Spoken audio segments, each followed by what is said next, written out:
Hello friends, नमस्कार। स्वागत करता हूं मैं आप सभी का आपके अपने चैनल मैथ्स एक्सपर्ट। तो चलिए दोस्तों, शुरुआत करते हैं हमारे आज के सेशन की। इससे पहले यदि अभी तक आपने हमारे चैनल को सब्सक्राइब ना किया हो तो इसे सब्सक्राइब जरूर करें। तो आज है हमारा 18 सेशन। जैसा कि कल का आपने हमारा सेशन देखा हो तो CGL के जो प्रीवियस ईयर के क्वेश्चन थे वो कंप्लीट करने के बाद हमने आपको CHSL 2023 के क्वेश्चन स्टार्ट कराए थे। उसी का आज हमारा सेकेंड सेशन और जो टोटल हमारा 18 सेशन है आज। तो चलिए शुरुआत करते हैं आज के सेशन की। चलते हैं फटाफट से हमारे फर्स्ट क्वेश्चन की तरफ। तो फर्स्ट क्वेश्चन में क्या कह रहे हैं, यदि x इज इक्वल टू 3/2 का स्क्वायर इंटू 2/3 की पावर -4 तो x की पावर -2 का मान ज्ञात कीजिए। एक अच्छा क्वेश्चन है ये आपका। तो CHSL 2023 में ये पूछा गया था और ये CHSL 2023 मेंस का क्वेश्चन है। तो आप देख सकते हैं कि ऐसे क्वेश्चन भी आपसे मेंस में पूछ लिए जाते हैं। अगर आपका कंसेप्ट क्लियर है तो आप तुरंत इन क्वेश्चंस को कर लेंगे। चलिए फटाफट से इसे सॉल्व कर लेते हैं। क्या कह रहा है, x इज इक्वल टू 3/2 का स्क्वायर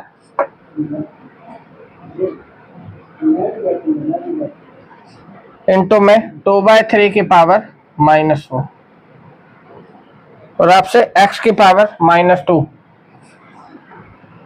इसकी वैल्यू पूछिए। तो कुछ हमारे फॉर्मूले होते हैं इंपॉर्टेंट, पढ़े हो आपने। क्या होते हैं, a की पावर n इंटू a की पावर n क्या हो जाता है, a की power m plus n, a की पावर m अपॉन a की पावर n। इन्हें आप नोट जरूर करें, बहुत इंपॉर्टेंट है आपके फॉर्मूले हैं।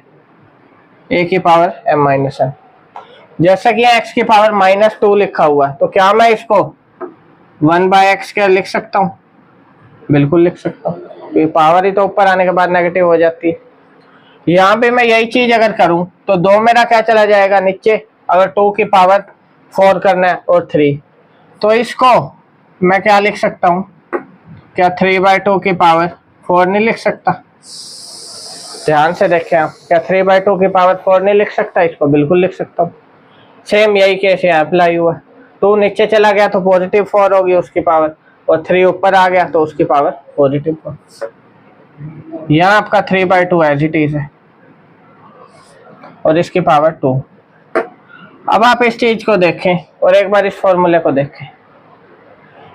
a की पावर, इस कंप्लीट को अगर a मान लूं, a की पावर m इंटू a की पावर n क्या था, a की पावर m प्लस n, यानी 3/2 की पावर क्या हो जाएगी, 2 + 4 नहीं हो जाएगी, 3/2 की पावर 6। यहां तक उम्मीद करता हूं आपको समझ आ गया होगा। 3/2 की पावर क्या हो जाएगी 6। ये किसके इक्वल है, x के। हमें क्या चाहिए, 1/x² की वैल्यू। तो अगर x² की वैल्यू आ जाए तो उसको रेसिप्रोकल करके 1/x² आ जाएगा। x² यानी इसका स्क्वायर 3/2 की पावर 6 और इसका स्क्वायर, एक और मैं आपको फॉर्मूला लिखवा देता हूं कि अगर a की पावर m इंटू a की पावर n हो ब्रैकेट से तो क्या हो जाता है, a की पावर m इंटू n। ये चीज भी आप जरूर नोट करें। जो भी इंपॉर्टेंट फॉर्मूले से रिलेटेड आ रहे हैं मैं सभी आपको साथ ही साथ हर एक सेशन नोट कराता चल रहा हूँ, तो उन्हें अलग से आप नोट जरूर करें। यही कैसी आए, m इंटू n, तो ये किसके इक्वल होगा, 3/2 और इसकी पावर 12। यहाँ तक उम्मीद करता हूँ आप सभी को समझ आ गया होगा। अब ये किसकी वैल्यू आ गई, x² की। मेरे को चाहिए 1/x², जिसको हम क्या बोल सकते हैं, x की पावर -2। 1/x², इसको अपोजिट कर दो, 2/3 की पावर 12। ये आपका आंसर आपके सामने। उम्मीद करता हूँ ये क्वेश्चन अच्छे से आपको समझ में आ गया होगा। तो क्या आंसर आ गया, 2/3 की पावर 12, यानी ऑप्शन नंबर सी हमारा क्या होगा करेक्ट आंसर। तो एक इम्पोर्टेंट क्वेश्चन है और इससे इम्पोर्टेंट जो फॉर्मूले हैं वो मैंने आपको बता दिए। फिर से एक बार बता देता हूँ, a की पावर m इंटू a की पावर n, a की power m plus n, a की पावर n अपॉन a की पावर n, a की पावर m माइनस n, और a की पावर m की पावर n, a की पावर m इंटू n। तो चलिए चलते हैं हमारे नेक्स्ट क्वेश्चन की तरफ। अब नेक्स्ट क्वेश्चन में क्या कह रहा है, नेक्स्ट है अब हमारा सेकंड क्वेश्चन। सेकंड क्वेश्चन में कह रहे हैं एक संख्या में 25% की वृद्धि की जाती है और फिर 16% की कमी की जाती है, संख्या का अंतिम मान क्या होगा। फिर से सक्सेसिव केस, तो इसलिए मैं हर सेशन में रिपीट करता हूँ ये चीज़ कि सक्सेसिव केस आपके लिए बहुत इंपॉर्टेंट है। अगर सक्सेसिव परसेंटेज आप डिटेल में सीखना चाहते हैं तो हमारी चैनल पर आपको इससे रिलेटेड 2 सेशन इंपॉर्टेंट मिलेंगे जो मैंने लिए थे, उन्हें आप देख सकते हैं। क्या कह रहे हैं, एक संख्या में 25% की वृद्धि फिर 16% की कमी की जाती है, अंतिम क्या वो कह रहे हैं रिजल्ट निकल के आएगा। 25% की वृद्धि 4 से 5 परसेंटेज का चैप्टर हमारा, 25% क्या होता है 1/4, तो 4 से क्या हो गया 5। उसके बाद कह रहे हैं 16% की कमी, 16% क्या होता है 4/25। कैसे, फटाफट से बता देता हूँ। 16% परसेंटेज हटाने के लिए क्या लगाएंगे 100, 4 से काटूंगा 4 और ये आ गया 25। कमी हुई है तो 25 से क्या होगी 21। उम्मीद करता हूँ समझ आ गया होगा। सक्सेसिव केस 25 चौक 100 और ये 105। ओवरऑल आप देख सकते हैं पहले संख्या 100 थी, अब 5 होगी 105। 5 का इंक्रीमेंट हुआ 100 के रिस्पेक्ट में इंटू 100।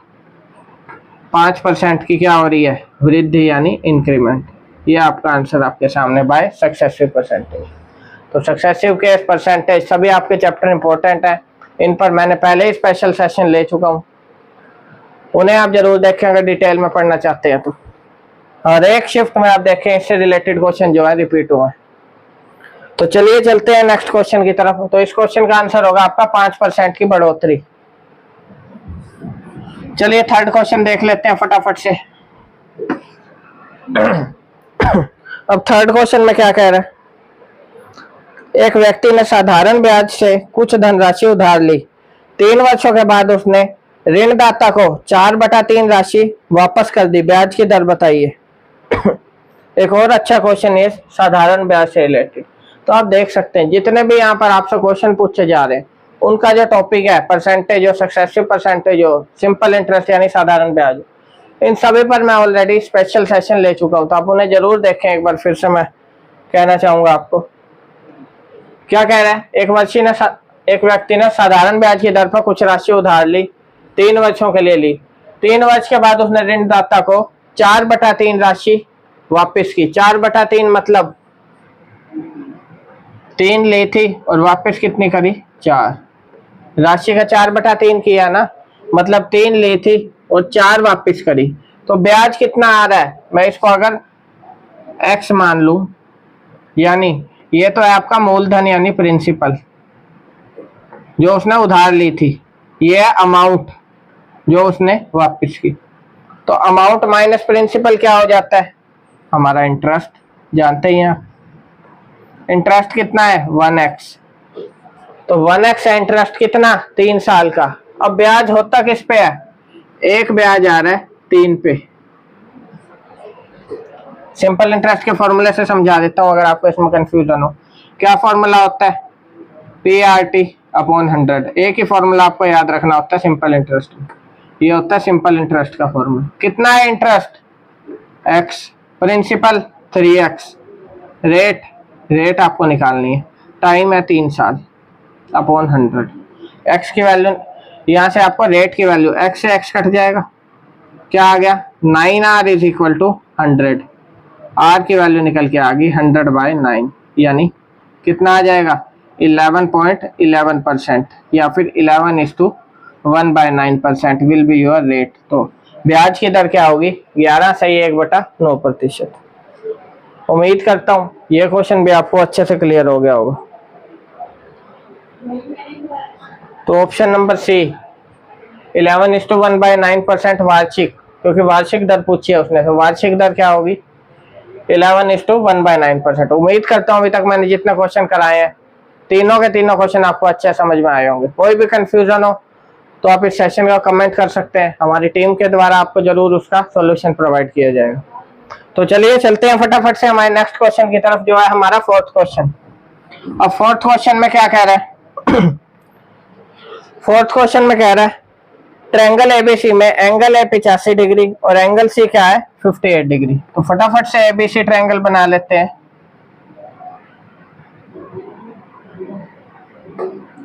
एंगल है 85 डिग्री और एंगल सी 58 डिग्री। ठीक है, आगे क्या कह रहा है, यदि triangle P Q R A B C के समरूप है और संगत है तो एंगल क्यू बताइए। पी क्यू आर क्या है, संगत, इसके सिमिलर है, संगत भी है समरूप भी है, यानी एंगल्स क्या होंगे, इक्वल। तो आप जानते हैं एंगल पी किसके इक्वल हो जाएगा, एंगल ए के, एंगल क्यू एंगल बी के, और एंगल सी एंगल आर किसके इक्वल हो जाएगा, एंगल सी के। हमें क्या चाहिए, एंगल क्यू पूछा आपसे, पी क्यू आर, उसके लिए हमें एंगल बी की वैल्यू चाहिए। अब एंगल बी कैसे निकालूंगा, एक ट्रायंगल में तीनों एंगल्स का सम क्या होता है, 180 डिग्री। दो एंगल्स गिवन है 85 और 58, तो तीसरा एंगल यानी एंगल बी या फिर ए बी सी आप बोल सकते हैं, कितना होगा, 180 degree minus 85 degree minus 58 degree. ये आपकी किसकी वैल्यू आ जाएगी, एंगल बी की। तो कितना हो जाएगा ये हमारा ये हो गया आपका 37 डिग्री, आपका आंसर निकल के आ रहा है यहाँ पे, एंगल बी की वैल्यू। और एंगल क्यू किसके इक्वल है, एंगल बी के, तो इसकी वैल्यू क्या आ गई, 37 डिग्री। तो 37 degree will be your correct answer for this question. ठीक है साथियों, चलिए चलते हैं अब नेक्स्ट क्वेश्चन की तरफ। हमारा अगला क्वेश्चन देख लेते हैं।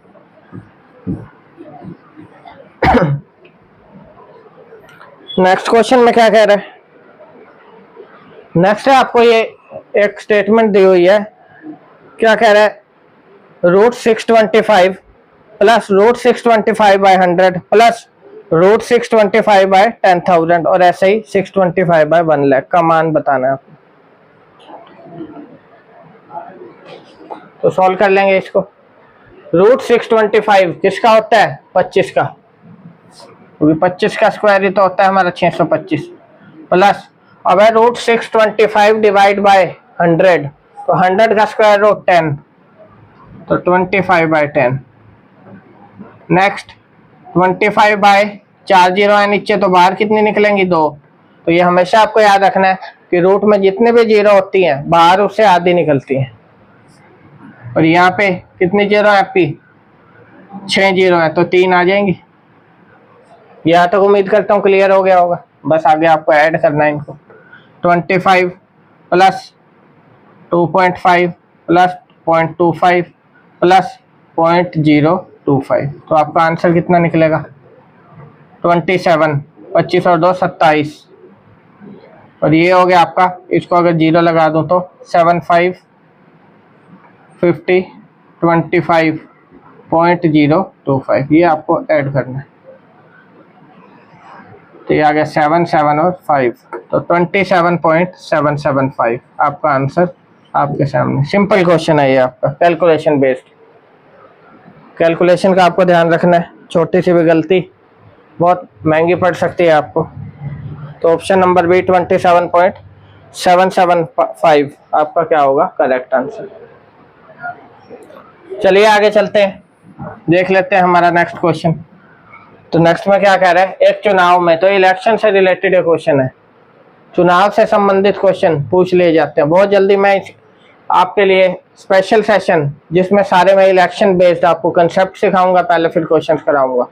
जल्दी मैं आपको इन्फॉर्म कर दूंगा, बहुत जल्दी स्पेशल सेशन में लेके आ रहा हूँ जिसमें यह आपको ऐसे क्वेश्चन, उसके बाद आपका कोई भी गलत नहीं होगा। चलिए इस क्वेश्चन को देख लेते हैं। एक चुनाव में 90% मत पाने वाला उम्मीदवार 800 मतों के अंतर से चुना जाता है, डाले गए कुल मतों की संख्या कितनी है। ध्यान दें, चुनाव में केवल 2 उम्मीदवार भाग ले रहे हैं और मान लीजिए सभी मत वैध हैं। तो क्या कह रहे हैं इस क्वेश्चन में, एक आसान क्वेश्चन कहूंगा मैं इसको, क्योंकि इस पर कई बार बहुत टिपिकल क्वेश्चन पूछ लिया जाता है, लेकिन ये एक आसान क्वेश्चन है, सिर्फ आपको स्टेटमेंट इसकी बड़ी दिख रही है। 2 उम्मीदवार हैं एक चुनाव में, टोटल मेरे वोट कितने होंगे, 100%। एक को मिले 90%, तो दूसरे को कितने मिलेंगे, 10%। अब मेरे से पूछा टोटल मत बताओ कितने हैं, टोटल वोट कितने हैं, यानी 100% की वैल्यू बतानी है। क्या कह रहा है कि जिसको 90% मत मिले वो 800 वोटों से जीत गया। क्या कह रहा है कि जिसको 90% मत मिले, 800 वोटों के अंतर से जीत गया। अंतर कौन सा होगा? इन दोनों कैंडिडेट्स का ही तो अंतर होगा, यानी 80% इज इक्वल टू 800। तो 100% कितना आ जाएगा? 1000। तो कुल मत हमारे कितने हो गए? टोटल वोट्स 1000, यानी 1000 will be your correct answer.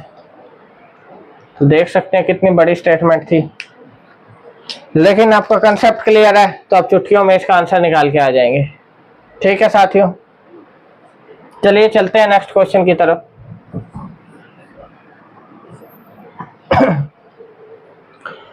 Next question क्या कह रहा है? ए बी को 33% लाभ पर एक घड़ी बेचता है और बी उसे 20% हानि पर सी को बेच देता है। यदि सी को 532 का भुगतान करता है तो ए के लिए क्रय मूल्य बताइए।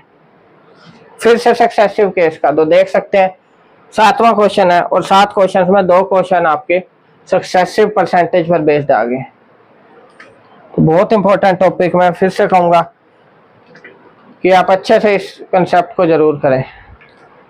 क्या कह रहा है? ए बी को 33% लाभ पे एक वस्तु बेचता है, यानी एक घड़ी बेचता है। ए बी को बेच रहा है 33% लाभ पे, तो सीधा मैं सक्सेसिव परसेंटेज की तरफ चलूंगा। 33% यानी 100 से 133, या फिर आप क्या कर सकते हैं 3 से 4। लेकिन इसमें 33 1/3 क्या होता है हमारा? 33.33%। लेकिन इसमें बोला 33%, तो आप 1/3 नहीं ले सकते, आपको कंप्लीट लेना होगा। 100 से कितने में बेच रहा है? 133 में। आगे कह रहा है बी उसे 20% की हानि पे सी को बेचता है। बी 20% की हानि पे, यानी 5 से 4। 5 से 4 आप जानते ही हैं 20% होता है हमारा 1/5। 5 से कितना हो गया? 4। सी 532 का भुगतान कर रहा है, यानी फाइनल पेमेंट सी ने करी है। तो कितना आ रहा है? अगर इसको मैं करूं मल्टीप्लाई तो ये आ जाएगा हमारा 532। ए का क्रय मूल्य पूछा था, तो 532 रेशियो किसके इक्वल गिवन है? 532 के। तो 500 रेशियो की वैल्यू 500, तो ए का क्रय मूल्य कितना आ गया? 500। बिल्कुल सिंपल कंसेप्ट आपका सक्सेसिव परसेंटेज। तो 500 will be your correct answer for this question. 500 आपका क्या होगा? Correct answer. ए का क्रय मूल्य क्या हो गया? 500 रुपए। ठीक है साथियों, तो ये भी आपको क्लियर हो गया होगा। चलिए 8th क्वेश्चन देख लेते हैं फटाफट से। तो 8th क्वेश्चन में क्या कह रहा है? 16% वार्षिक साधारण ब्याज की दर से निवेश की गई 2500 की धनराशि कितने वर्षों में 4100 हो जाएगी? एक और साधारण ब्याज का क्वेश्चन। वो कह रहा है 16% की रेट से कोई राशि आपने इन्वेस्ट की साधारण ब्याज पर, 2500 की राशि थी, वो 4100 होगी। कह रहा कितने वर्षों में हो जाएगी? टाइम निकालना है। सिंपल, आपका कौन सा फॉर्मूला? PRT/100, अभी मैंने आपको बताया था। 2500 से 4100 हो रही है। 4100 क्या है? अमाउंट। 2500 अभी आपको बताया था मूलधन।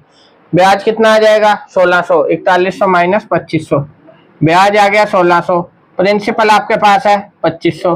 रेट रेट आपको इस क्वेश्चन में कितने गिवन है?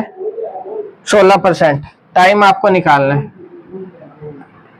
बस कैलकुलेशन कर देंगे और कुछ भी नहीं है इस क्वेश्चन में। 2 जीरो कट गई, 25 से 4 पे कट गया, 4 से 4 पे और इस 4 से 4। टाइम आपका निकल के आ गया कितना? 4 साल। तो 4 years will be correct answer for this question. देखा आपने, फिर से सिंपल इंटरेस्ट के एक ही फॉर्मूले से हर एक क्वेश्चन आपका सोल्व होता चला जा रहा है। तो बहुत इंपॉर्टेंट फॉर्मूला है PRT/100, जरूर इसे नोट करें। ठीक है साथियों, चले आगे 9th क्वेश्चन देख लेते हैं।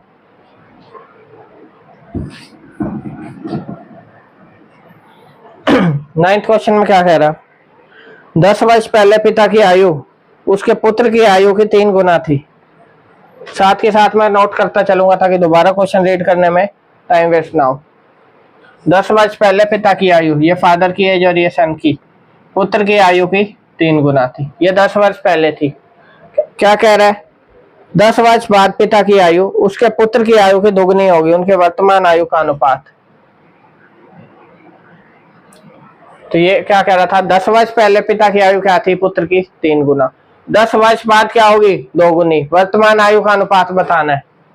तो मेरे को ये बताओ इन दोनों के बीच में कितना डिफरेंस आ गया साल का, 10 वर्ष पहले वर्तमान से और 10 वर्ष बाद, टोटल कितने हो गए, 20 ईयर्स। ये चीज आपको समझनी हो, टोटल कितने हो गए, 20 ईयर्स। लड़ाई कंसेप्ट स्पेशल सेशन मैंने लिया था, उसे आप जरूर देखें, क्योंकि इस टाइप के क्वेश्चन लड़ाई कंसेप्ट से आपके चुटकियों में सॉल्व हो जाते हैं। मैं डिस्क्रिप्शन बॉक्स में लिंक भी प्रोवाइड करा दूंगा उसका।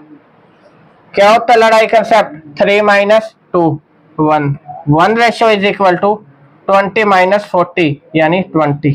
हमेशा पॉजिटिव आता है, मैंने बताया था।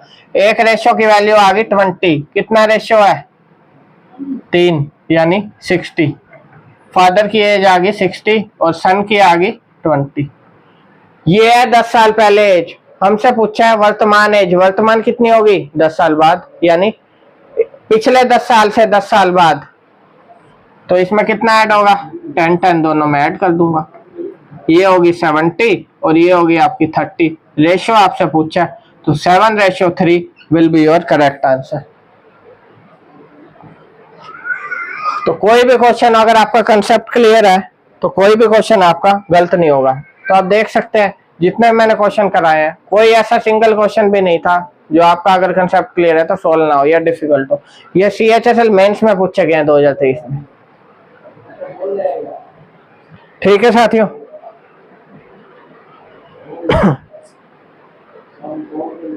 नेक्स्ट अब 10th क्वेश्चन। 10th आपका होमवर्क का क्वेश्चन होता है, तो इस क्वेश्चन को आपको खुद से ट्राई करना है। नेक्स्ट सेशन में इसका सॉल्यूशन करा दूंगा। अब जो कल मैंने आपका सेशन लिया था उसमें 10th क्वेश्चन आपको होमवर्क के लिए दिया था और उम्मीद करता हूँ सभी ने उसका आंसर निकाल लिया होगा। चलिए देख लेते हैं। तो क्या कह रहा है इस क्वेश्चन में, ए बी को 33% के लाभ पे घड़ी बेचते हैं। तो ये क्वेश्चन तो मैंने आज करा दिया, क्वेश्चन रिपीटेड है, जिसका आंसर आपका ऑप्शन नंबर भी 500 निकल के आए। तो क्वेश्चन रिपीट हो गए। ठीक है साथियों, तो ये था हमारा आज का सेशन। उम्मीद करता हूँ आपको ये सेशन पसंद आया होगा। अगर पसंद आया हो तो फटाफट से इसे लाइक और शेयर कर दीजिए, और अभी तक भी हमारे चैनल को सब्सक्राइब ना किया हो तो इसे सब्सक्राइब जरूर करें और बेल आइकन को जरूर प्रेस करें, ताकि हर एक हमारे वीडियो का अपडेट आपको तुरंत प्राप्त होता रहे। सभी प्रकार के गवर्नमेंट एग्जाम्स की तैयारी आप हमारे चैनल के माध्यम से कर सकते हैं। क्लास की PDF पाने के लिए आप हमारे Telegram channel maths tricks bye Bharat sir को ज्वाइन कर सकते हैं, जिसका डिस्क्रिप्शन में आपके पास लिंक अवेलेबल है। तो इसी के साथ धन्यवाद दोस्तों, आपका दिन शुभ हो।